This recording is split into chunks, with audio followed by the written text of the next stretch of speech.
Here we go. I'll show you guys a new Durka face. This guy, he's the IRGC spokesperson. Guess what he said today, ladies and gentlemen? If threats against Iran occur again, hundreds of thousands of miles of energy lines, thousands of power plants, all American and even non-American systems of global infrastructure connected to the internet will be at risk. So he just threatened the United States. All of our power plants and our Wi-Fi, these people never really learn, do they? But hey, according to Al Arabiya and Al Jazeera and Bloomberg, we're really close to a deal. I'm not kidding, guys. That was their headline today. Really, really close to a deal. Pakistan and Qatar are reporting there's major breakthroughs in the negotiations. I don't know how they have the gall to say that. There are no negotiations. The US isn't even talking to the IRGC. They What a saying that world. even after the new appointments? Yeah. They're saying that after the new appointments. I don't understand these people.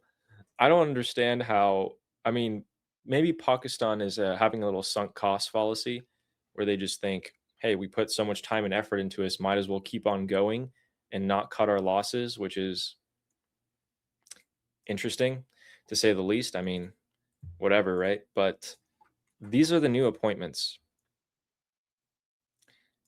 These start off, okay? So we had the good old usual Mojtaba Khamenei, and now we have the Armed Forces General Staff is Ali Abdollahi. And under him, apparently, is this restructuring where we have Ahmad Vahidi, Raudan, and Hatami.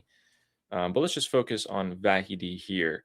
So these are the people that we are a little, let's just say we're keeping our eyes on them. I think it's funny that Hossein Taeb is all the way down here because technically that's what's going on. But if we were to actually give you guys the accurate graph, this guy right here is going to go from all the way down here to all the way up here. That's what it looks like at the moment. But technicalities speak for themselves. Oh, by the way, Ali, do you know that they are trying to merge the IRGC with the Artesh now? Oh, I didn't know that. Interesting. Yeah. So they're trying to mix Khatam al-Anbiya and the unit that they had that was in control of both IRGC and the Artesh. They're merging those two units, which is the first step that you need to take to eventually merge the IRGC and Artesh to make sure that the Artesh is not going to be a coup force against the Islamic Republic. So the Artesh will, if they keep going this way, the Artesh will be gone. I mean, please do. That, and you know what? They should do that. That sounds like a great idea to me. Do they have any? I mean, they should have an idea about how many problems, how difficult it is to merge two gigantic organizations like that. Organizations, which I'll remind you guys, are not honest. Yeah, even if it's difficult, it's better than having the Artesh as a coup measure against them just sitting there. I mean, for them, this makes sense, as difficult as it might be. And also, Steve in the chat saying, how recent is that news? I mean, this is like less than 24 hours. Okay, maybe less than 48 hours that we know that.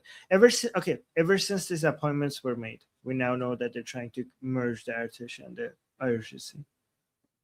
So here's what they're doing, and correct me if I'm wrong. Hossein Taeb, who is now leading the show, has decided the best way to, or one of the ways to go against the people is to remove one of their potential tools, the Iranian military, the Artesh. So he's going to merge them. I mean, that's going to take some time. So Hossein Taeb is not. Hossein Taeb is not going to be in charge of that. That Hossein Taeb is focusing on other things, right? No, I know, but that was definitely his idea, I feel like. Oh. So Ali Abdollahi, which was the head of Satara Kolle, is now the head of the ستاد کل نیروهای مسلح. I don't know how to say that. So the organization Armed Forces in charge of General all Staff Chief. Okay, yes, exactly. So Ali Abdollahi used to be the head of Khatam al-Anbiya, is now in charge of that organization, and they're going to merge Khatam al-Anbiya with that unit. Khatam al-Anbiya is the biggest institution within the IRGC, and Ali Abdollahi, who used to be the head of Khatam al-Anbiya, is now in charge of the نیروی کل ستاد کل نیروهای مسلح. Let me see, what are they calling it? Armed Forces General. Okay. So that they're merging Khatam al-Anbiya with that unit, which is the first step to eventually merge the IRGC with Artesh, because the armed forces is basically both IRGC and Artesh. So this move, by making him in charge of that, means that they're trying to merge them both together. And they already are merging. The part that has already been confirmed is merging Khatam al-Anbiya with that unit. Shortage of resources and supplies, merging them together. The Artesh didn't even really have any supplies to begin with. Interesting. I mean, it's not going to be pretty, but I mean, imagine the smart way to go about it is for them to just cut off large parts of these organizations and just consolidate into the core essential parts like the Basij.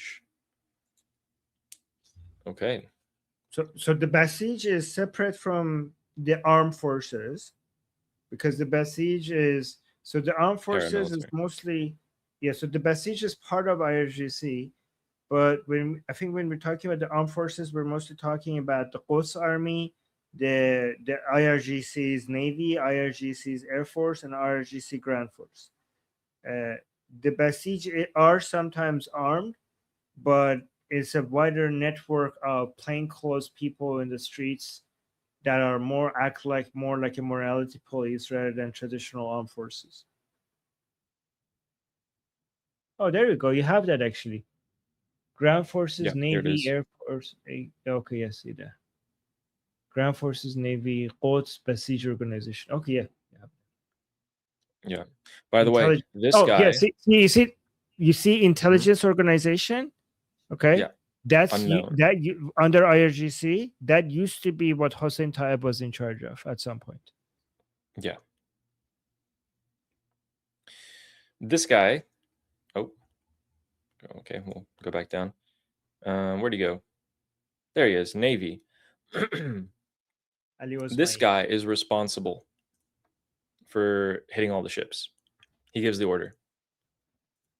If anyone might hear that.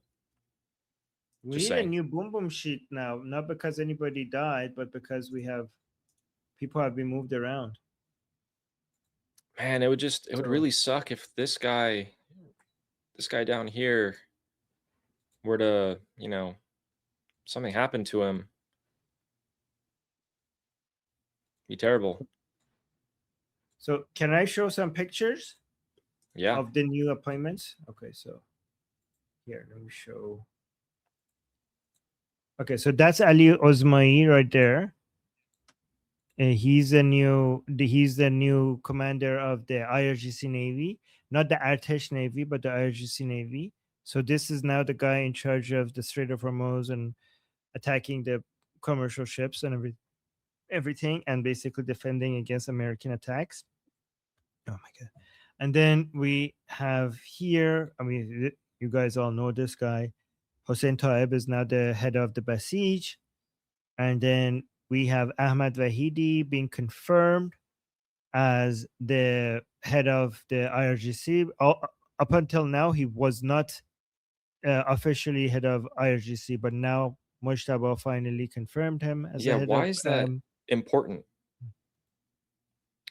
Because given that he wasn't officially the head of IRGC, there was not people didn't know if he had the vote of confidence of Mojtaba or the Supreme Leadership Office, right?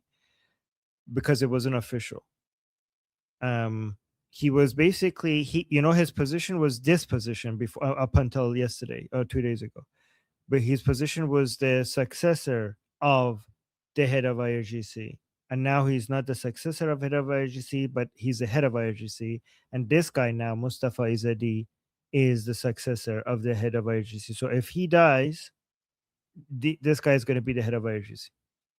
And also we all have here Ali Abdollahi, used to be the head of the Khatam al-Anbiya. Now he's the head of the all the armed forces. And this other guy, Qamar Haidari, is his successor in case he dies. By the way, you know what this does? This gives a good to-do list for Israel now. Okay, so we have it's good that we have pictures and names. So Israel, you have your to-do list. Mojtaba is giving you a fresh new target list. They're all here. Maybe Israel knew about these guys before the Islamic Republic announced the appointment. Oh yeah, for sure. Yes, for sure they knew. Yeah. My name is Armin Navabi. I'm an Iranian political analyst with decades of experience fighting the Islamic regime inside and outside of Iran. Make sure you follow me for more, and also make sure you join our discussion group. I'm there almost every single day. Come talk to me there and the rest of the people there in our group calls. It's a great place to meet and talk to people who like talking about politics. The link is in the description and or in the bio. You could also get there by scanning the QR code on the screen. See you there.